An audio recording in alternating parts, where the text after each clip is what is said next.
ओम जयंती मंगला काली भद्रकाली कपालिनी दुर्गा क्षमा शिवा धात्री स्वाहा स्वधा नमोस्तुते भगवत्यै नमः पराम्बिकायै नमः।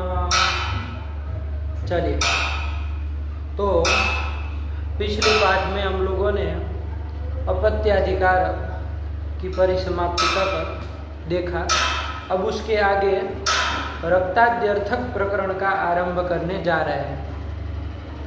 तो अब इस प्रकरण में जैसे कि नाम से ही पता चल रहा है, अथ रक्ताद्यर्थकाः, रक्त आदि अर्थ में अब प्रत्यय किए जाएंगे। पिछले प्रकरण जो अपत्याधिकार का प्रकरण था तो उसमें मुख्य रूप से अपत्य अर्थ में, अंतिम में राजा अर्थ में भी प्रत्यय किए गए।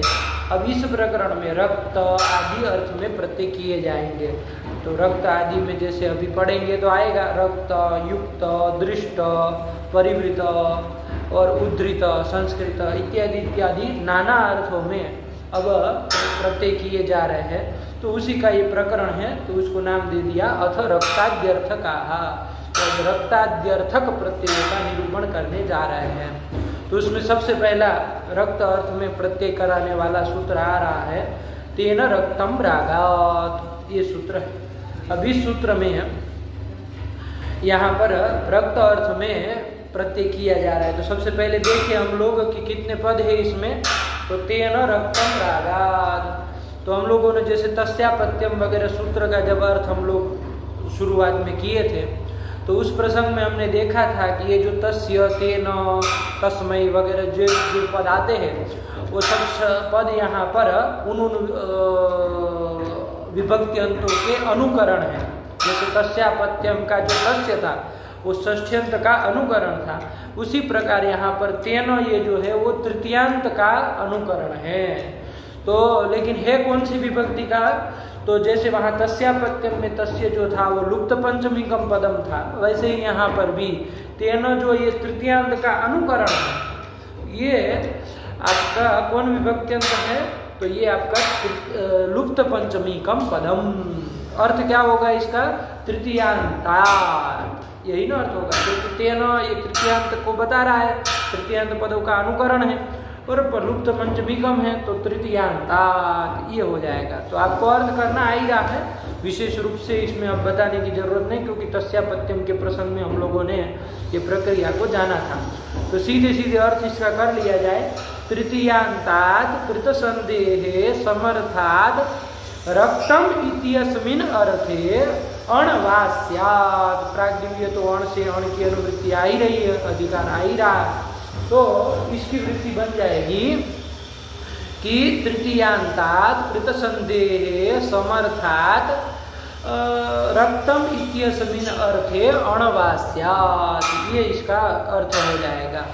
अब एक प्रश्न आएगा कि तस्यापत्यम में तो तस्य अपत्यम दो ही पद थे, यहाँ तेन रक्तम रागात्, रागात् एक और पद भी दिया गया है, तो इसको कहाँ जोड़े, कैसे जोड़े? तो इस प्रक्रिया को भी समझ लीजिए। तो ध्यान से देखिए, इसमें तीन पद हैं। तेन ये आपका लुप्त पंचमीकम पदम, रक्तम आप जान रहे हैं प्रथमिक वचनांतम, और रागात् जो है वो आपका पंचम एक वचनांतम, तीन पद है।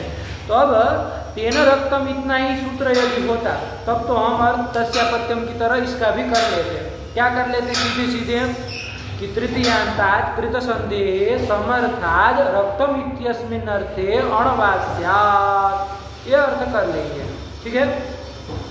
लेकिन इसमें पड़ा है रागात्, एक और शब्द पड़ा है, तो इसको कहाँ जोड़ा जाए? तो वही तृतीयांतात् के साथ ही इसको जोड़ना है कि तृतीयांतात् रागवाचकात्, वो तृतीयांत जो आपका पद होगा वो कैसा होना चाहिए? राग का वाचक होना चाहिए। अब आपके दिमाग में प्रश्न आएगा कि भाई ये राग क्या है, राग क्या किसको कहते हैं? तो मूल में ही आगे बताने वाले हैं, रज्यते अनेन इति रागः, कि जिसके द्वारा रंगा जाए, ठीक है। रज्यते अनेन, जिसके द्वारा रंगा जाए, दीवार को, कपड़े को आदि आदि, और भी किसी भी चीजों को जिसके द्वारा रंगा जाए। तो किसके द्वारा रंगा जाता है? जैसे गेरुआ हो गया, गेरू हो गया, और चूने से रंगा जाता है। तो ये रंगने में जिसके द्वारा रंगा जाए ये जो द्रव्य है चूना आदि, तो उन सबको कहेंगे राग। तो अब राग पदार्थ पता चल गया, तो अब वही जोड़ के आप अर्थ कर लीजिए कि रागवाचकात्, मतलब वो रंगने वाले जो द्रव्य है, तदवाचकात् तृतीयांतात् कृतसंदेहे समर्थात् रक्तम इत्यस्मिन् अर्थे अणवास्या, यही इसका अर्थ बन जाएगा। एक नंबर टिप्पणी भी देखनी हो, अणस्यात जो मूल में लिखा वहाँ पर एक नंबर टिप्पणी भी देखें तो लिख दिए है, क्या लिख दिए हैं कि रंजक द्रव्य वाचकात्, वही रागवाचकात् का ही व्याख्या कर रहे हैं। रंजक द्रव्य वाचकात्, रंगने वाला जो द्रव्य है, गेरुआ चूना आदि जो भी द्रव्य है, तदवाचकात् तृतीयांतात् रक्तम इत्यस्मिन् अर्थे अण इति स्पष्टः सूत्रार्थः, सूत्र का अर्थ एकदम स्पष्ट है, कोई दिक्कत नहीं है।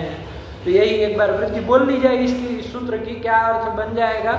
मूल में तो खाली अण स्यात् शॉर्ट में इतना ही लिख दिए, लेकिन हम लोग तेन रक्तम रागात की यदि पूरी वृत्ति बोले और प्रातिपदिका भी आता है तो उसको भी जोड़ के बोल दे, तो क्या बोला जाएगा कि रागवाचकात् चाहे रंजक द्रव्यवाचकात् जो भी कहो चलेगा। तो रागवाचकात् तृतीयांतात् कृतसंदेहे समर्थात् प्रातिपदिकात् रक्ते अर्थे, चाहे रक्तम इत्यस्मिन् अर्थे अणवास्यात्, इसका अर्थ हो जाएगा। हिंदी में क्या हो जाएगा कि राग का वाचक रंजक द्रव्य चूना गेरुआ आदि का वाचक जो शब्द है वो कैसा तृतीयांत होना चाहिए। तो ऐसे समर्थ और कृत संधि प्रातिपदिक से क्या हो जाएगा, रक्त अर्थ में अण प्रत्यय विकल्प से हो जाएगा, यही इसका अर्थ बनेगा। उदाहरण देखे तो समझ में आएगा, एक बार देख लीजिए, पढ़ लीजिए। तेन रक्तम रागात् अण स्यात् रज्यते अनेन इति रागः, ये बताई दिए राग शब्द की अर्थ। उसके बाद उदाहरण दे रहे हैं, कषायेन रक्तम वस्त्रम काषायम, कषायेन रक्तम वस्त्रम काषायम, कषायेन रक्तम, लौकिक विग्रह इतना ही करना है कि कषाय के द्वारा रंगा हुआ, रक्तम मतलब रंगा हुआ, भूत अर्थ में इसका प्रत्यय किया है। तो कषायेन रक्तम, कषाय के द्वारा रंगा हुआ। कषाय मतलब क्या, तो कषाय मतलब गेरुआ आदि का नाम हो जाता है, संस्कृत में कहते हैं कषाय। तो कषायेन मतलब गेरुआ आदि के द्वारा, रक्तम मतलब रंगा हुआ जो भी वस्त्र आदि है उसका नाम हो जाएगा। तो अलौकिक विग्रह किया जाए अब यहाँ पर, तो क्या कर लेंगे, कषायेन था ना, तो कषाय टा ये तृतीयांत है। तो देखिए अब घटाइए आपका तेन रक्तम रागात को, ये कषाय टा ये जो आपका है तृतीयांत, और किसका वाचक है, राग का वाचक है ना, रंग को गेरुआ को बता रहा है। तो ऐसे तृतीयांत से किस अर्थ में, रक्त अर्थ में अण प्रत्यय विकल्प से करना है। तो रक्त अर्थ में अण प्रत्यय कर लिया जाए। तो लौकिक विग्रह तो कषायेन रक्तम, लेकिन अलौकिक विग्रह क्या बन जाएगा, कषाय टा और रक्त अर्थ में रख लिए अण, तो कषाय टा अण, और आप आगे अण को, अण का अशेष रहेगा और तद्धितांत मान करके प्रातिपदिक संज्ञा और गंस का लुक ये सब आप कर ही लेंगे। कषाय ये स्थिति रहेगी, णित प्रत्यय है ही, आदि अच को वृद्धि कर ली जाए, यस्य तिचस्य अकार का लोप कर लिया जाए, तो और मिला दिया जाए तो काषाय, ये प्रातिपदिक अकारांत बन जाएगा। काषाय, इसका अर्थ क्या होगा कि कषाय के द्वारा, गेरुए के द्वारा रंगा हुआ, इसको कहेंगे काषाय। अब वो क्या था, विशेष्य पदार्थ वस्त्र था, तो वस्त्रम नपुंसकलिंग होता है, तो उसी के अनुरोध से इसको भी नपुंसकलिंग चलाएंगे, तो काषायम ऐसे कर लिया जाए, काषायम वस्त्रम। तो वही तो लिख दिए, कषायेन रक्तम वस्त्रम काषायम, कषाय के द्वारा, गेरुए के द्वारा रक्तम रंगा हुआ जो वस्त्र है उसको कहेंगे काषायम। आया कि नहीं। यदि वस्त्र की जगह पटह होता, वस्त्र की जगह पटह भी होता, मान लीजिए पुल्लिंग रखते, तो फिर काषायः ये भी बन जाएगा। शाटिका होगी तो उस तरह से स्त्रीलिंग भी चल जाएगा, है ना, स्त्री प्रत्यय करके चल जाएगा। तो ऐसे तीनों लिंगों में चल जाता। अब ये सब बातें बताने की जरूरत नहीं, आप लोग जान ही रहे। तो कषायेन रक्तम वस्त्रम काषायम, ये कर लिया, ठीक हुआ। चलिए, तो यही रक्त अर्थ में अण प्रत्यय करने वाला सूत्र था।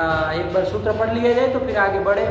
क्या सूत्र है? तेन रक्तम रागाद अण स्यात् रज्यते अनेन इति रागः कषायेण रक्तम वस्त्रम काषायम। ये बन गया।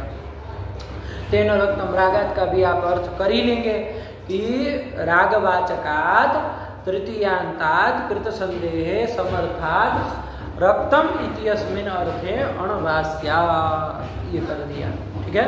चलिए, अभी एक बात ध्यान दीजिए आप लोग। कषायेण रक्तम वस्त्रम काषायम बना लिया। मान लीजिए ऐसा होगा, देवदत्तेन रक्तम, देवदत्त के द्वारा रंगा हुआ, मतलब देवदत्त व्यक्ति ने रंगा है, तो देवदत्तेन रक्तम वस्त्रम, मान लीजिए ऐसा होगा। तो यहाँ पर देवदत्त टा से रक्त अर्थ में अण प्रत्यय होगा क्या? ये विचार करिए। तो नहीं होगा। क्यों नहीं होगा? क्योंकि देवदत्त टा ये तृतीयांत तो है, लेकिन ये क्या है आपका? रागवाचक नहीं है। तृतीयांत कैसा होना चाहिए? रंजक द्रव्य का वाचक होना चाहिए। रंगने वाला जो द्रव्य, गेरुआ, चूना आदि जो भी है, उसका वाचक होना चाहिए। ये तो देवदत्त किसी पुरुष को बता रहा है, आया कि नहीं? तो इसलिए यहाँ पर देवदत्त टा से तो रक्त अर्थ में अण प्रत्यय नहीं होगा। तो पदकृत्य भी आ ही गया ना, रागात कहने का प्रयोजन भी समझ में आ गया कि यहाँ पर न होने लगे, वरना यहाँ भी हो जाता, रागात नहीं कहते तो चलिए यही सब है। और विशेष अध्ययन यदि आप करते हैं तो थोड़ा सिद्धांत कौमुदी वगैरह में, यदि मूल में भी देखते हैं, उसकी टीका टिप्पणी देखते हैं, तो वहाँ सब पदकृत्य वगैरह किया गया है, लेकिन सामान्य रूप से ये पर्याप्त है। तो तेन रक्तम रागाद ये कर लीजिए। चलो आगे चला जाए। अब कौन सूत्र आ रहा है बाबू? नक्षत्रेण युक्त कालः, ये सूत्र आ रहा। देखा जाए इसमें नक्षत्रेण युक्त कालः, नक्षत्रेण जैसे लग रहा है कि तृतीय एक नक्षत्र का नक्षत्रेण तृतीय एक वचनांत है, लेकिन ध्यान रखना ये नक्षत्रेण जो है वो पुष्येण और तिष्येण इत्यादि इत्यादि जो अभी आगे उदाहरण हम देखेंगे तो उसका ये अनुकरण है। क्या है ये? अनुकरण है। तो अनुकरण है तो ये नक्षत्रेण कौन विभक्त्यंत है? तो लुप्त पंचमी कम, जैसे तेन था ना, तो वही तेन यहाँ पर भी इसकी भी अनुवृत्ति आ जाएगी। उसी के बाद का है 4, 2, 3 का है, तो तेन की अनुवृत्ति यहाँ पर भी आ जाएगी। तो तेन का तृतीयांतात और नक्षत्रेण ये भी लुप्त पंचमी कम है, तो नक्षत्रवाचकात् तृतीयांतात अणवास्यात्, लेकिन कस्मिन् अर्थे? तो युक्त इत्यस्मिन् अर्थे। वो रक्तम अर्थ में कर रहा था, ये युक्त अर्थ में कर रहा है। ध्यान से देखिएगा, अब खिचड़ी नहीं पकानी है हम लोगों को, उसमें और इसमें ध्यान से इसी का अर्थ किया जाए। लग गया? तेन की अनुवृत्ति आएगी, उसका तृतीयांतात अर्थ कर रही रहे। नक्षत्रेण भी, ये भी अनुकरण है। नक्षत्रेण ये तृतीयांत पद नहीं है, तृतीयांत का ये क्या है? अनुकरण है, लेकिन लुप्त पंचमी कम तेन की तरह। तो अब जोड़ के बोल दिया जाए तो नक्षत्रवाचकात् तृतीयांतात कस्मिन् अर्थे? युक्तः इत्यस्मिन् अर्थे अणवास्यात्। आया कि नहीं? लेकिन यहाँ पर सूत्र में कालः जोड़ा गया है, नक्षत्रेण युक्तः कालः, 3 पद दिए है ना, तो वो क्या कहना चाह रहे? तो वो जो युक्त पदार्थ है कि नहीं है? अभी उदाहरण देखेंगे तो और स्पष्ट होगा, लेकिन जो वो युक्त पदार्थ है, जुड़ा हुआ जो पदार्थ है, वो क्या होना चाहिए? काल होना चाहिए। और कुछ यदि जुड़ा हुआ होगा तो वहां पर ये सूत्र से प्रत्यय नहीं होगा। ठीक है, देखो वो वृत्ति क्या लिख दी? अण स्यात्, इतना ही लिखते हैं शॉर्ट में। आप लोगों को सब जोड़ के बनाना है। 2 नंबर टिप्पणी देखे तो समझ में आए क्या लिख रहा है। प्राग्दिव्य तो अण इति अधिक्रियते, वो तो जान ही रहे हैं आप लोग। नक्षत्रवाचकात् तृतीयांतात् युक्तः इति अर्थे अण स्यात्, यही तो कर दिए हम लोग भी, यही बोल रहे हैं कि तृतीया नक्षत्रवाचक जो तृतीयांत पद, उससे क्या होगा? अण प्रत्यय होगा। किस अर्थ में? तो युक्तः इति अर्थे, युक्त अर्थ में अण प्रत्यय होता है। और आगे देखो एक जोड़ दिया स्यात् के बाद, युक्तः कालश्चेत्, वो युक्त पदार्थ जो है वो क्या होना चाहिए? काल होना चाहिए। यदि और कुछ होगा काल के अतिरिक्त तो फिर ये सूत्र अण प्रत्यय नहीं करेगा। अब उदाहरण देखे तो समझ में आए। बीच में वार्तिक आ रहा है, उसको छोड़ दीजिए थोड़ी देर। आगे क्या लिख रहा है? पुष्येण युक्तम, पौषम अह, यही तो दे दिए। पुष्येण युक्तम, यही लौकिक विग्रह है। पुष्य नक्षत्र है ना, पुष्य वगैरह वगैरह, कितने 27 नक्षत्र है, तो बहुत सारे नक्षत्र हैं, तो उसमें एक है पुष्य। तो पुष्येण युक्तम, कि पुष्य नक्षत्र से युक्त, जुड़ा हुआ, आया कि नहीं आया, संबद्ध, यही अर्थ हो जाएगा। युक्त मतलब क्या, संबद्ध, जुड़ा हुआ, आया कि नहीं। तो पुष्येण युक्तम, ये लौकिक विग्रह की है, पुष्य नक्षत्र से युक्त संबद्ध। अलौकिक विग्रह किया जाए, पुष्य टा और युक्त अर्थ में ये सूत्र लगाना है। तो घटाया जाए, क्या कहा था, नक्षत्रवाचक जो तृतीयांत, तो देखो यहाँ पुष्य टा ये क्या है, नक्षत्रवाचक भी है, तृतीयांत भी है, तो उससे युक्त अर्थ में, संबद्ध अर्थ में अण प्रत्यय कर लिया जाए, तो अण रख लिया जाए, तो अलौकिक विग्रह क्या बन जाएगा, पुष्यटा अण, यही अलौकिक विग्रह बन जाएगा। लेकिन एक कंडीशन लगाई थी उन्होंने, क्या लगाई थी, कि वो युक्त पदार्थ जो है पुष्य नक्षत्र से युक्त, आपने कहा, लेकिन वो युक्त कौन होना चाहिए, तो वो काल ही होना चाहिए, आया कि नहीं आया। तो हमको यही बताना कि पुष्य नक्षत्र से संबद्ध, क्या, तो विशेष बना लेना। देखो इन्होंने अह दिन को बना लिया है, कि पुष्य नक्षत्र से संबद्ध जो दिन, पुष्य नक्षत्र से युक्त जो दिन, तो दिन को बनाया, तो दिन ये क्या है, काल ही है, दिन रात्रि प्रातः सायं में सब काल ही है, तो इसलिए यहाँ पर क्या हो जाएगा, युक्त पदार्थ जो है वो काल है, इसलिए युक्त अर्थ में यहाँ पर अण प्रत्यय हो जाएगा। ठीक हुआ। चलो, तो लौकिक विग्रह और अलौकिक विग्रह दोनों बोला जाए तो किया जाए, तो क्या कर लेंगे, लौकिक विग्रह तो यही कर लिए, पुष्येण युक्तम, पुष्य नक्षत्र से संबद्ध, युक्त, जुड़ा हुआ, यही हो जाएगा हिंदी में अर्थ। अलौकिक विग्रह करेंगे पुष्य टा, और युक्त अर्थ में हम प्रत्यय कर लेंगे, युक्त अर्थ में प्रत्यय कर लेंगे अण, कौन सूत्र से, नक्षत्रेण युक्तः कालः, इससे अण प्रत्यय कर लेंगे।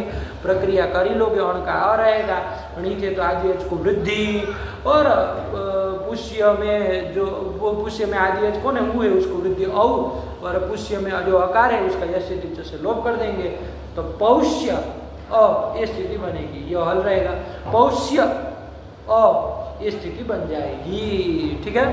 अब ये बीच में एक वार्तिक आया है, देखा जाए उसको क्या अर्थ है, तो उसको लगा के तब रूप बनाया जाए, तो पौष्य, पौष्य अ, ये स्थिति बनेगी। अब देखो वार्तिक क्या आया, तिष्य पुष्ययोर नक्षत्राणि यलोप इति वाच्यम, तिष्य पुष्ययोर नक्षत्राणि यलोप इति वाच्यम, कितने पद है देख लो, तिष्य पुष्ययोः यलोप, तुष्य पुष्यो हो, षष्ठ्यंत हो जाएगा। नक्षत्राणी, ध्यान से इसको समझिएगा, नक्षत्राणी जैसे लग रहा है नक्षत्रम नक्षत्र नक्षत्राणी, प्रथम एक वचनांत लग रहा है, तो वैसा नहीं है। नक्षत्राणी एक समस्त पद है। क्या है इसमें समास, तो नक्षत्रस्य अण इति नक्षत्राण, यही ना बन जाएगा, नक्षत्र संबंधी जो संबंधी जो अण, नक्षत्र संबंधी जो अण, तो नक्षत्रस्य अण इति षष्ठी तत्पुरुष समास कर लेंगे तो बन जाएगा नक्षत्राण, और उसका सप्तमी में नक्षत्राणी, ऐसे बन जाएगा। तो सप्तम एक वचनांतम पदम, क्या अर्थ होगा कि नक्षत्र संबंधी जो अण वो परे रहते, ये कार्य करेगा। तो क्या कार्य करेगा, तो ध्यान रखिएगा, अभी देखा जाए पूरा वार्तिक, लेकिन ये नक्षत्राणी है सप्तम एक वचनांतम आ गया, और यलोपः प्रथम एक वचनांत है इति अव्ययम वाच्यम इति प्रथम एक वचनांतम। तो बहुत सारे पद है, अब जोड़ के अर्थ किया जाए, क्या करना है, तो नक्षत्राणी, इसी को करिए, तो नक्षत्र संबंधी अण प्रत्यय परे रहते, तिष्य और पुष्य, ये पुष्य का पर्यायवाची ही एक तिष्य शब्द भी है, तो तिष्य और पुष्य इन दोनों के यकार का क्या होता है, लोपः इति वाच्यम, यकार का लोप करने वाला सूत्र है। तिष्य और पुष्य के यकार का लोप होता है, लेकिन कब होता है, तो नक्षत्र संबंधी अण प्रत्यय परे रहते हैं। तो देखो हमारी स्थिति क्या बनी थी, यहाँ पर आदिअच को वृद्धि भी कर ली थी, तो पौष्य ये स्थिति बनी थी। अब यहाँ पर ये जो अण प्रत्यय पर में है वो क्या है, नक्षत्र संबंधी है ना, नक्षत्रवाचक से ही लाए है, तो नक्षत्र संबंधी अण प्रत्यय पर में है, तो यहाँ पर पौष्य का जो ये पुष्य का जो ये यकार है उसका क्या कर दिया जाए, लोप कर दिया जाए। तो लोप कर दिया जाए, तो लोप कर देंगे तो पौष ये स्थिति बन जाएगी। क्या बन जाएगी, पौष यकार चला गया। अब मिला दो पौष और नपुंसकलिंग चलाना है क्योंकि दिनम नपुंसकलिंग विशेष्य को रखा था। तो पौषम पौषम का क्या अर्थ हो जाएगा कि पुष्य नक्षत्र से संबद्ध कौन, तो दिन। मतलब दिन अहम शब्द है ना, उसका बनता है नपुंसकलिंग में चलता है। तो मतलब दिनम कि पुष्य नक्षत्र से संबद्ध जो दिन, यही अर्थ हो जाएगा। तो वही लिख दिए पुष्येण युक्तम पौषम ठीक हुआ। चलिए ऐसे ही तिष्येण युक्तम भी कर सकते हैं, कोई दिक्कत नहीं। अरे पुष्य का ही पर्यायवाची तिष्य भी है, ये भी नक्षत्रवाचक ही हो गया जब पर्यायवाची है। तो तिष्येण युक्तम, तिष्यटा और युक्त अर्थ में नक्षत्रेण युक्त काला से अण प्रत्यय कर लिया जाए, अण का अ रहेगा, आदि को वृद्धि अ कर ली जाए और अकार का यस्य तिच से लोप कर लिया जाए और यकार का भी लोप कर लिया जाए। किससे, अरे वार्तिक से कर लिया जाए। किससे, पुष्योर नक्षत्राणि यलोप इति वाच्यम, नक्षत्र संबंधी अण प्रत्यय परे रहते तिष्य के यकार का लोप कर लिया जाए। तो तैष मिला दो तैष, पौष की तरह तैष, तैषम ये बन जाएगा। तिष्य नक्षत्र से संबद्ध मतलब पुष्य नक्षत्र से संबद्ध जो दिन, उसका दिन का काल का नाम हो जाएगा तैषम आया कि नहीं। दिनम भी कह सकते हैं, बस वो युक्त संबद्ध पदार्थ क्या होना चाहिए, काल होना चाहिए। इनका युक्त कालश्चे, युक्त पदार्थ काल होना चाहिए। और कुछ होगा, मान लीजिए चंद्रमा आदि को आप कहेंगे तो पुष्य नक्षत्र से संबद्ध जो चंद्रमा, ऐसे चंद्रमा आदि को यदि आप कह देंगे तो चंद्रमा तो कोई काल नहीं है, द्रव्य है वो तो कोई दूसरा काल नहीं ना है, पदार्थ है, अन्य पदार्थ है वो। तो वहाँ पर क्या हो जाएगा, तो वहाँ पर पुष्येण युक्तम तो करेंगे लेकिन वहाँ पर और प्रत्यय नहीं हो पाएगा क्योंकि वो युक्त पदार्थ जो है वो चंद्रमा वो काल नहीं है। कालवाचक कौन होते हैं, दिन रात्रि है ना, सायं प्रातः, ये सब कालवाचक है। तो वो काल ही क्या होना चाहिए, वो नक्षत्र से संबद्ध हो तब होगा। चलिए तो यही कर लिए, नक्षत्रेण युक्त कालः। एक बार वृत्ति इसकी अच्छी से बोल ली जाए तो नक्षत्रवाचकात् तृतीयांतात् युक्तः इत्यस्मिन् अर्थे अणवास्यात् युक्तः कालश्चेत्, जोड़ देना। और इसको एक दूसरे तरीके से, टिप्पणी वाले ने तो ऐसे ही बोला, दूसरे तरीके से यदि सीधा सीधा बोलना हो तो भी ऐसे बोल सकते हैं कि नक्षत्रवाचकात् तृतीयांतात् युक्तः कालः इत्यस्मिन् अर्थे, वहीं जोड़ दो कि युक्तः कालः, इसी अर्थ में तो बात वही आएगी कि संबद्धः कालः इत्यस्मिन् अर्थे अणवास्यात्। ऐसे भी सीधा यदि जोड़ के बोल दे तो कोई दिक्कत नहीं है। तो जाने रहे ना, दोनों तरीका है बोलने का, तो कोई भी चल सकता है। तो यही कर लिया, एक बार सूत्र वृत्ति पढ़ ली जाए, आगे बढ़ा जाए। नक्षत्रेण युक्तः कालः अण स्यात्, तिष्य पुष्ययोर नक्षत्राणि यलोभ इति वाच्यम, पुष्येण युक्तम पौषम ऐसे ही तिष्येण युक्तम तैषम दिनम, कुछ भी कर दो, कालवाचक कोई भी रखो उसमें, फिर ये नहीं है कि कोई रखे, कोई भी रख सकते हैं। चलो अब क्या आया, तो अगला सूत्र आ रहा है लुभ विशेष, तो उसको देखा जाए तो किया जाए। अब थोड़ा पहले बना लो एक प्रयोग, फिर देखते हैं सूत्र क्या करा रहा है। तो अद्य, वहाँ अह रखे तो उसकी जगह अद्य रख देते हैं। अद्य मतलब क्या, आज। अरे जो दिन रात्रि पूरे को काल को बताता है ना, अहोरात्र पूरे 24 घंटे को बताता है ना, अद्य एक अव्यय है। क्या है ये, अव्यय है। अद्य मतलब आज, तो किसको बताता है ये, तो अहोरात्र भाग जो 24 घंटे का काल है उसको बताता है। अद्य मतलब आज, जैसे अह है तो वो तो दिन को ही बताएगा, रात्रि शब्द है तो रात को ही बताते हैं, लेकिन अद्य कहेंगे आज तो वो 24 घंटे को बता देता है। तो वही अद्य शब्द काल का वाचक तो है ही, कोई दिक्कत नहीं है। तो अद्य अव्यय है। चलिए ध्यान रखिएगा, हमको उससे क्या करना है, हमको तो ये बताना है पुष्येण युक्तम अद्य। अद्य चूंकि अव्यय है ना, तो अव्यय का तो कोई लिंग नहीं होता है, तो यहाँ पर अब फिर यहाँ युक्तम बोले कि युक्त बोले कि युक्ता बोले, क्या बोले, तो ध्यान रखना क्या बोल लिया जाएगा। अरे सामान्य नपुंसकलिंग से नपुंसकलिंग ही कर लेते हैं। तो पुष्येण युक्तम अद्य, पुष्य नक्षत्र से। एक मिनट रुकिएगा, खुले हो गए चलेगा?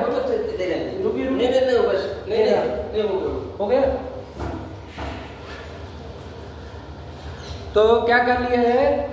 हाँ, तो अद्य कर लिए, अद्य को विशेष बना रहे हैं। तो ध्यान रखिएगा, वहाँ अ बनाए थे, अब अद्य बनाने जा रहे हैं, कुछ अंतर पड़ेगा प्रक्रिया में, इसीलिए कर रहे हैं। तो ध्यान दीजिए, पुष्येण युक्तम, लौकिक विग्रह तो इतना ही करेंगे, अलौकिक विग्रह कर लिया जाए। पुष्य टा और युक्त अर्थ में वही नक्षत्रवाचक तृतीयांध्यायी, तो इससे युक्त अर्थ में क्या कर लिया जाए? अण प्रत्यय कर लिया जाए। और वो युक्त जो संबद्ध पदार्थ है वो काल ही है, अद्य है। अद्य भी तो काल को बता रहा है, 24 घंटे को, अहोरात्र भाग को काल को बता रहा है, तो हो जाएगा युक्त अर्थ में। यहाँ पर कौन प्रत्यय कर लिया जाएगा? युक्त अर्थ में कौन प्रत्यय कर लिया जाएगा? अण प्रत्यय कर लिया जाएगा। तो कर लो, पुष्य टा अण, और प्रक्रिया वही सब करनी है। अब लंबा लंबा इतना बार बार नहीं बोलेंगे। आदि वृद्धि, अकार का लो, ये सब हो जाएगा। और यकार का भी वो नक्षत्र संबंधी अण पड़े रहे थे, वार्तिक से यकार का लोप होना चाहिए, सब कार्य होना चाहिए। और उसी की तरह पौषम अद्य ऐसा बनना चाहिए। लेकिन कुछ प्रक्रिया में ध्यान रखिए, यहाँ कुछ विशेष सूत्र आ रहा है।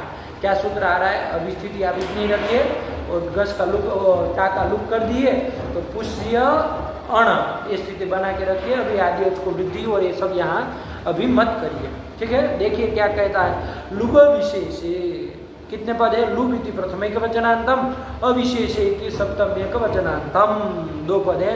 सरल ही सूत्र है, लुप कराने वाला, दर्शन कराने वाला है ना, कराने वाला सूत्र है। अविशेषे जोड़ दिया है। अब क्या है? न विशेष इति अविशेष, तस्मिन् अविशेषे सप्तम एक वचनांतम, लुप इति प्रथम एक वचनांतम, 2 पद है। देखिए क्या कह रहा है, पूर्वेण विहितस्य लुप स्यात्, पूर्व सूत्र से नक्षत्र, इसके पूर्व सूत्र कौन है? अरे अष्टाध्यायी के अनुसार देखना, ये 4 2 4 है, वो 4 2 3 है, तो वही नक्षत्रेण युक्तः कालः। तो पूर्वेण विहितस्य, तो वो नक्षत्रेण युक्तः कालः इत्यनेन सूत्रेण विहितस्य, इस सूत्र के द्वारा विहित जो प्रत्यय है, कौन प्रत्यय? अण प्रत्यय यहाँ किया गया है ना। अरे पुष्य अण, इसमें अण प्रत्यय उसी से किए, तो उसका लुप स्यात्, उसका लुप कर देना, अदर्शन कर देना, है ना। अरे लुक से लुक, लुक स्लू लुप, 3 शब्द आते हैं, तो लुप से कर रहे हैं, तो लुप स्यात्, लुप कर दिया जाए। लेकिन कब करना है? तो सूत्र में कहा था ना अविशेषे, तो उसी को स्पष्ट कर रहे हैं। क्या कह रहे हैं? षष्ठी दंडात्मकस्य कालस्य अवांतर विशेषश्चेन न गम्यते, कि षष्ठी दंडात्मक जो काल है, ठीक है ना, षष्ठी दंडात्मक काल क्या होगा?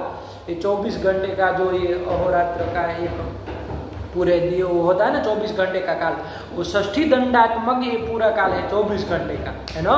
तो वो जो षष्ठी दंडा 60 घड़ी का कह दीजिए, तो षष्ठी दंडात्मक ये जो पूरा 24 घंटे का काल है, उस कालस्य अवांतर विशेष, उसका जो अवांतर विशेष है, मतलब अवांतर जो उसके भेद है, वो 24 घंटे का एक पूरा काल होगा, उसका अवांतर जो भेद है, दिन रात्रि प्रातः सायं, ये जो उसके अवांतर भेद है, वो अवांतर विशेष है, वो चेन न गम्य थे, वो यदि न समझे जाते हो, मतलब न बताए जा रहे हो, है ना, विशेष उसका अवांतर भेद न बताया जा रहा हो, तब इस सूत्र से करना।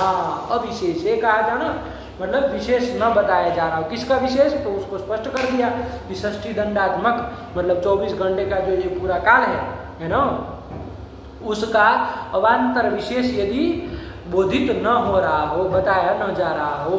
जैसे यहाँ पर देखिए ना, यहाँ कौन लिए? अद्य, ये किए थे, क्या किए थे? अद्य, अरे पुष्येण युक्तम अद्य, यही ना किए थे, तो अद्य किए थे। तो यद्य अद्य जो है वो षष्ठी दंडात्मक जो 24 घंटे का एक पूरा काल है, उसके अवांतर भेद को, ये विशेष भेद को वो नहीं बता रहा है। ये तो पूरे अद्य कहने से तो 24 घंटे ही समझे जाते, उसका अवांतर दिन रात्रि को नहीं समझा जा रहा। यहाँ विशेष उसका भेद प्रतीत नहीं हो रहा, इसलिए अविशेष क्या कर देना? वो पूर्व सूत्र से किए गए अण का लुप कर देना, तो लुप करने वाला लुप कर देना, तो लुप करने वाला ये सूत्र है। तो यहाँ पर लुप कर दिया जाए, तो पुष्य अण में अण का लुप कर दिया। अब जब लुप हो ही गया है तो उसको मान के ना दिए, इसको वृद्धि से आकार का लोप ये सब नहीं होगा, बस पुष्य यही प्रातिपदिक बन जाएगा। और अद्य के सामान्य नपुंसकम से नपुंसकलिंग कर लेंगे तो पुष्यम अद्य आया कि नहीं। अर्थ क्या होगा, अर्थ वही होगा कि पुष्य नक्षत्र से संबद्ध युक्त, अद्य मतलब आज का जो 24 घंटे का अहोरात्र काल है वो क्या है, पुष्य नक्षत्र से युक्त है, संबद्ध है, यही बता रहे हैं। देखो वहां जब किया था, दिनम किया था, चाहे उस काल को दिनम कहा था कि पुष्येण युक्तम दिनम, चाहे तब वहाँ ये सूत्र लुप विशेष जो है वो लुप नहीं करेगा। क्यों नहीं करेगा, क्योंकि वहाँ पर पूर्व सूत्र से विहित अण प्रत्यय वो है, युक्त अर्थ में किया है, लेकिन वहाँ पर अविशेष गम्यमान नहीं हो रहा है, वहाँ तो विशेष बताया जा रहा है। क्या विशेष बताया जा रहा है, वो षष्ठी दंडात्मक जो पूरा 24 घंटे का काल है उसका अवान्तर विशेष बताया जा रहा है। क्या दिन, तो 12 ही घंटे को न बताएगा, तो दिन रात्रि ये सब अवान्तर उसके विशेष भेद है, तो उसको वहाँ पर बताया जा रहा है। तो वहाँ पर ये सूत्र लूप नहीं करेगा जब विशेष न बताया जाए। अविशेष यदि गम्यमान हो, षष्ठी दंडात्मक काल का यदि अविशेष गम्यमान होता हो तो वहाँ लूप हो जाएगा। तो अद्य जब कहेंगे तब तो हो जाएगा, लेकिन दिनम रात्रि ही ये सब कुछ कहेंगे तो वहाँ पर लूप नहीं होगा। वहाँ तो पोषण बनाए थे वैसे ही बनेगा, अन पढ़ते रहेगा। लेकिन यहाँ पर जब अद्य रखे तब वहाँ पर लुप हो जाएगा। तो पुष्यम अद्य, देखो वही लिखे, तो अद्य पुष्य ये कर दी इन्होंने, पुल्लिंग कर लिया है ना, और सामान्य नपुंसकम, क्योंकि अद्य का तो कोई लिंग नहीं होता है, तो सामान्य नपुंसकम से नपुंसकलिंग भी कर लेते, तो अद्य पुष्यम को भी कर लेते। अर्थ होगा पुष्य नक्षत्र से संबद्ध युक्त, मतलब संबद्ध, अद्य मतलब आज, है ना, आज जो है वो मतलब अहोरात्र जो ये पूरा 24 घंटा है वो पुष्य नक्षत्र से संबद्ध है। तो यही बन जाएगा अद्य पुष्य। तो लुभ विशेष भी हम आशा करते हैं आप लोगों को समझ में आ ही गया, कोई दिक्कत नहीं है। चलो फिर कौन आया, अगला सूत्र आ रहा है फिर। तो ये युक्त अर्थ में कर लिया, अब दूसरे अर्थ की ओर आगे बढ़ रहा है, ठीक है ना। पहले एक सूत्र गया रक्त अर्थ में, फिर युक्त अर्थ में, फिर ये बीच में लुप करने वाला आ गया, और फिर अब आ रहा है दृष्टम साम, ठीक है। दृष्टम साम, दो पद है, दृष्टम भी प्रथमैक वचनांतम और साम ये भी प्रथमैक वचनांतम। अरे सामन शब्द है, साम सामनी सामानी नपुंसकलिंग में चलता है, तो वही कर्म की तरह है। तो साम इति प्रथमैक वचनांतम, दो पद है। दृष्टम साम, दृष्टम अर्थ में प्रत्यय करेगा, अण प्रत्यय करेगा, विकल्प से ही आ रहा है। किससे किया जाए तो वृत्ति लिख दिए, तेन इत्येव, वो तेन रक्तम रागात से तेन ले आना, तो उसी से करना है। तो देखो क्या बन जाएगा, तृतीयांताद, अब कृत संदेह समर्थात आप जोड़ी लोगे, मूल चीज है वो आप लोग बोल के काम चला रहे हैं अभी। तृतीयांताद दृष्टम इति यस्मिन् अर्थे अणवास्यात्, लेकिन यहाँ पर भी कह दिया है कि दृष्ट पदार्थ जो है वो क्या होना चाहिए, साम होना चाहिए, है ना, साम होना चाहिए। जैसे वहाँ कह दी थी युक्त पदार्थ क्या होना चाहिए, काल होना चाहिए। युक्तम कालश्चेत, ये कहा ना, युक्त कालश्चेत, वैसे यहाँ कह रहे दृष्टम साम चेत। तो देखो टिप्पणी भी देखनी हो तो देख लीजिए, ऐसे ही लिखा होगा, तेन इत्येव, तेन मतलब तृतीयांश ही होगा। ये बता दिए 5 नंबर देखिए क्या लिखा है, तेन रक्तम इत्यतो अनुवर्ती आह, अरे तेन रक्तम से तेन की अनुवर्ती आ जाएगी तो तेन इत्येव कह दिए। अब क्या लिख रहे अर्थ, तृतीयांतात् दृष्टम इत्यर्थे अण के तृतीयांशे दृष्टम, है ना, इस अर्थ में क्या कर लेना, अण कर लेना। लेकिन दृष्टम ये क्या होना चाहिए, तो देखो लिखा दृष्टम मतलब प्रत्यक्ष विषयी भूतम साम चेत, दृष्टम बराबर प्रत्यक्ष विषयी भूतम, दृष्टम का ही अर्थ है, दृष्टम मतलब देखा गया, प्रत्यक्ष किया गया। कौन होना चाहिए, साम चेत, साम जो साम ऋचा वो मंत्र है ना, सामवेद की जो साम कहते हैं ना, तो वो दृष्ट देखा गया पदार्थ क्या होना चाहिए, वो साम होना चाहिए। देखा गया पदार्थ, मान लीजिए घटपट देखा गया हो तो वहाँ पर वो साम नहीं ना देखा गया है। दृष्ट पदार्थ मतलब देखा गया, प्रत्यक्ष किया जाने वाला पदार्थ साम नहीं है, घटपट आदि, तो वहाँ पर ये सूत्र अण प्रत्यय नहीं करेगा। जब दृष्ट मतलब प्रत्यक्ष देखा गया पदार्थ जो है वो क्या होगा, साम होगा, तभी होगा। तो इसी तरह जोड़ लेना, क्या बन जाएगा आपका, बना लो, तृतीयांतात् कृत संदेहे समर्थात् दृष्टम इत्यस्मिन् अर्थे अणवास्यात्, लेकिन दृष्टम साम चेत्, दृष्ट पदार्थ साम ही होना चाहिए। चलो उदाहरण देखें तो समझ में आए। क्या दे रहे, बता रहे, तेन इत्येव, ये तो हो ही गया। वसिष्ठेन दृष्टम, दृष्टम वसिष्ठेन दृष्टम, वशिष्ठ ऋषि के द्वारा देखा गया, प्रत्यक्ष किया गया। दृष्टम मतलब यही ना, प्रत्यक्ष विषयी भूतम, यही ना अर्थ होगा। तो वसिष्ठेन दृष्टम, वशिष्ठ के द्वारा देखा गया, क्या, वो देखा गया पदार्थ साम ही रखना पड़ेगा। तो उसी को देख रहे के बना रहे वासिष्ठम सामो। देखो साम को ही बता रहे हैं ना, विशिष्ट उसी को बनाया जा रहा है। तो वशिष्ठ के द्वारा देखा गया, तो करो लौकिक विग्रह, वशिष्ठेन दृष्टम, वशिष्ठ के द्वारा देखा गया। अरे वो साम जो मंत्र है, वो मंत्र जो है वो क्या है,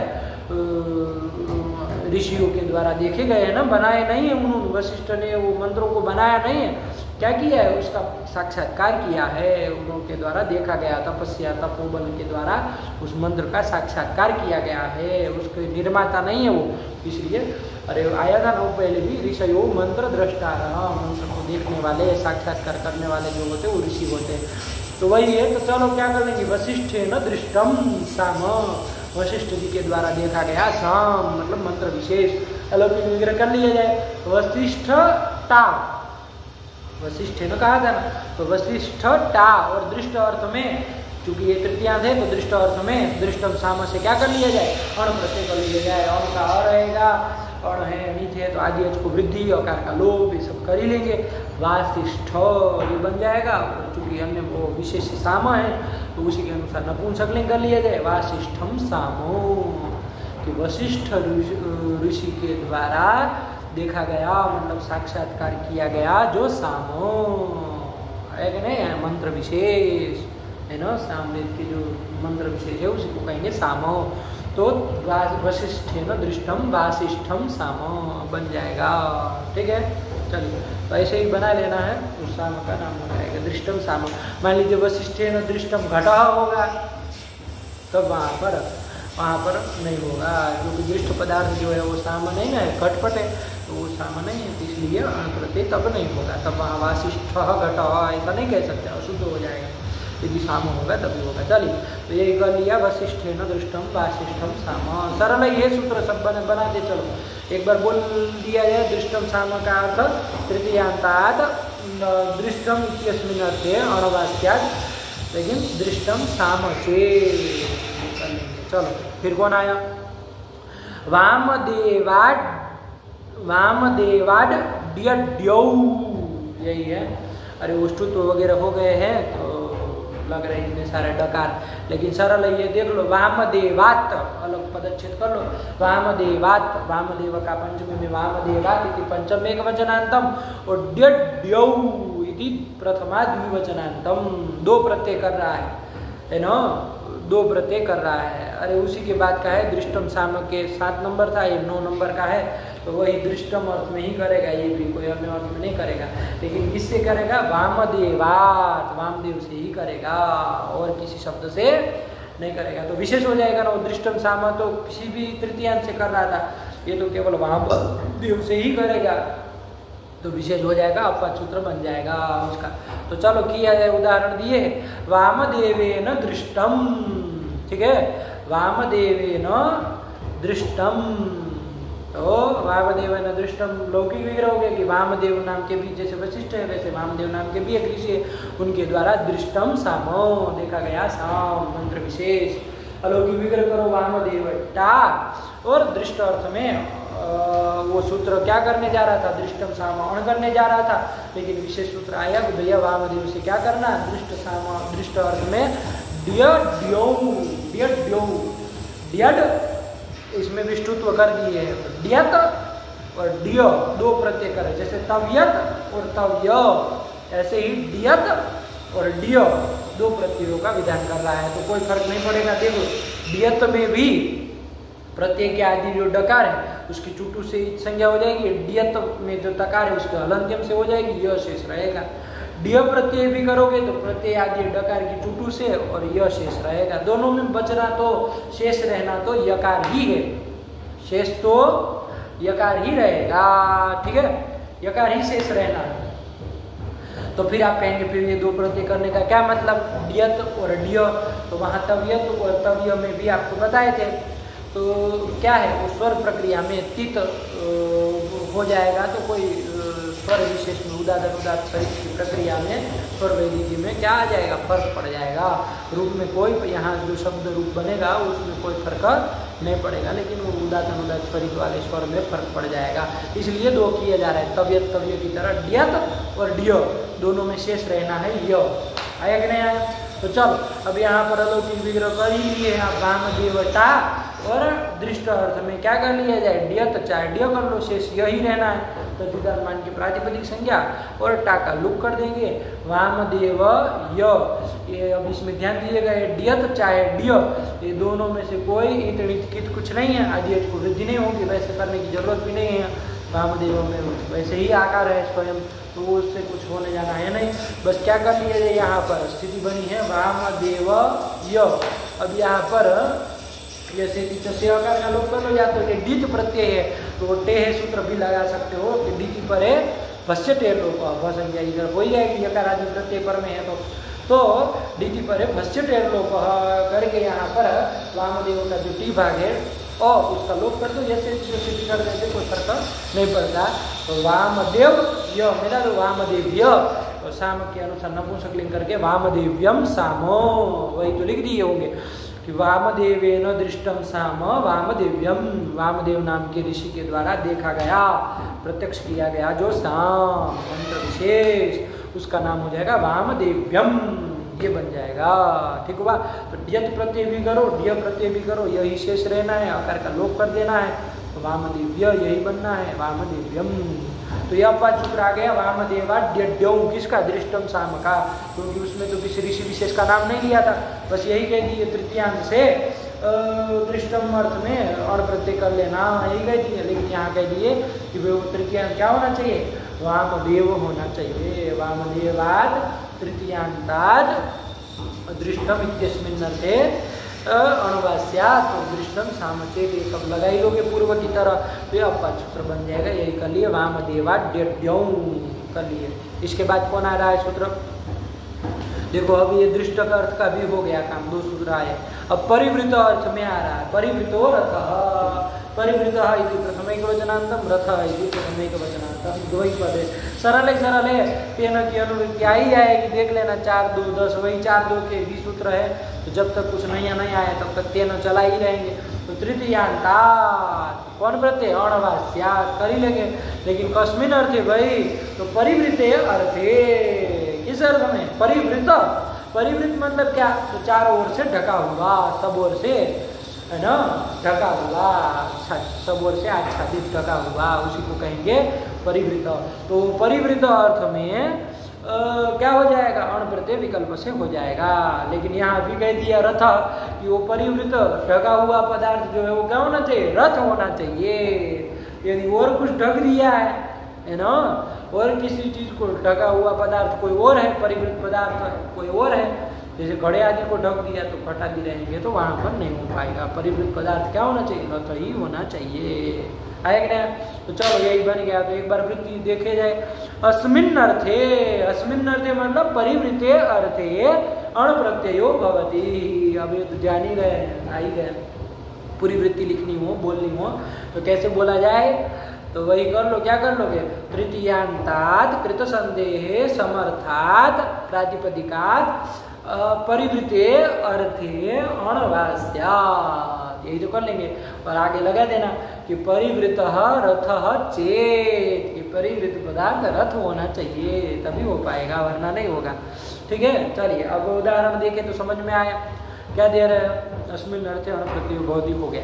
वस्त्रेण परिवृतो वास्त्रो रथः, ये बना लिए। वस्त्रेण परिवृतः, लौकिक वस्त्र के द्वारा, परिवृत मतलब चारों ओर से ढका हुआ। कौन? तो अन्य, वो तो रथ ही रखना है, तो रथ का ही नाम हो जाएगा। तो वस्त्रेण परिवृतः, वस्त्र के द्वारा ढका हुआ, आच्छादित, चारों ओर से आच्छादित किया गया। कौन? रथ, उस रथ का नाम हो जाएगा। अलौकिक विग्रह किया जाए, लौकिक विग्रह तो वस्त्रेण परिवृत, अलौकिक विग्रह कर लो वस्त्र टा, और परिवृत अर्थ में क्या कर लिया जाए? ये परिवृत रथ, इस सूत्र से अण प्रत्यय कर लिया जाए, अण का अ रहेगा, ज्ञानी रहे, नित्वाद आदि इसको वृद्धि हो जाएगी, और ऐसे पीछे से वस्त्र के आकार का लोप कर लिया जाएगा, और मिला दो वास्त्र, ये बन जाएगा। और रथ कहा था ना, वस्त्र से ढका हुआ, कौन? रथ पुल्लिंग था, तो उसी के अनुसार पुल्लिंग कर लो, तो वास्त्र रथ, ये वस्त्र के द्वारा ढका हुआ रथ, ये कर, वस्त्र के द्वारा ढका हुआ रथ आया कि नहीं? तो यही बना लिए, वस्त्रेण परिवृतो वास्त्रो रथ आया कि नहीं? अब वस्त्र की जगह और भी कुछ रख सकते हो, ऐसा कुछ नहीं है कि वस्त्र से ही परिवृत, मान लो और किसी से पटेन भी कह सकते हो, आया कि नहीं आया? और किसी से भी ढका हुआ लेकिन चारों ओर से आच्छादित किया हुआ जो रथ होगा उसको कह सकते हो। बस परिवृत पदार्थ रथ होना चाहिए, किससे ढका गया है उसके लिए कोई कंडीशन नहीं लगाया, आया कि नहीं? तो वस्त्रेण भी कह सकते हो और भी कुछ कह सकते हो, आया कि नहीं? कंबलेन, कंबल के द्वारा, भैया कंबलेन परिवृतः रथः, कंबल के द्वारा ढका हुआ रथ, ये कर लेंगे। तो कंबल टा और परिवृत अर्थ में, है ना, क्या कर लिया जाए? अण प्रत्यय कर लिया जाए, तो आपको पता ही आदि को वृद्धि करता लोप, काम्बल रथ बन जाएगा। तो वास्त्र की तरह काम्बल भी बना सकते हो। किसके द्वारा ढका, उसमें कुछ नहीं कह रहे, उसमें तो तृतीयांश से हो जाएगा, बस वो ढका हुआ पदार्थ जो है वो रथ होना चाहिए, ये चीज ध्यान रखिए। तो वस्त्रेण परिवृतः वास्त्रो रथः, कंबलेन परिवृतः रथः, काम्बलः रथः, ऐसे कर लेंगे। तो यही कर लिया, परिवृतो रथः का एक बार अर्थ बोल लिया जाए, वृत्ति कैसे बन जाएगा, अर्थ बोल लिया जाए। तो तृतीयांशात् तृतीयसंदेहे समर्थात् परिवृते अर्थे अणवास्यात्, लेकिन परिवृतः रथः चेत तभी होगा। यदि वस्त्रेण परिवृतः घटः कहोगे तब वहाँ पर नहीं हो पाएगा। तो चलो ये ध्यान रखिएगा, ये परिवृतो रथः हो गया। अब क्या आ रहा है? तत्रोद्धृतम मत्रेभ्यः, ये सूत्र आ रहा है, तत्र आ गया। तेन तेन, अभी तक तो तेन तेन चला, अब तत्र आ गया। तो अब यहाँ पर अब वो तत्र जो है वो सप्तम्यंत का अनुकरण है ही, हम लोग अभ्यास किए ही है। तो तत्र सप्तम्यंत का अधिकरण, तो सप्तम्यंता ये कर लिया जाएगा। उद्धृतम अमत्रेभ्यः। चलिए अब अगले पाठ में हम लोग देखते हैं, तेन वाले का हो गया सब जो जो सूत्र आए, तेन रक्तम रागाच्छे परिवृतो रथः, इस सूत्र तक हम लोगों ने देख लिया। इतना आप लगाइए, अच्छे से अभ्यास करिए। यदि कोई भी दिक्कत लगे तो आप बेझिझक प्रश्न पूछिए, कोई समस्या नहीं है, एकदम तद्धित का प्रकरण सरल है। बस पाठ को यही रखा जाए, भगवती के चरणों में अर्पण किया जाए। भगवती नमः, पराम्बिकायै नमः।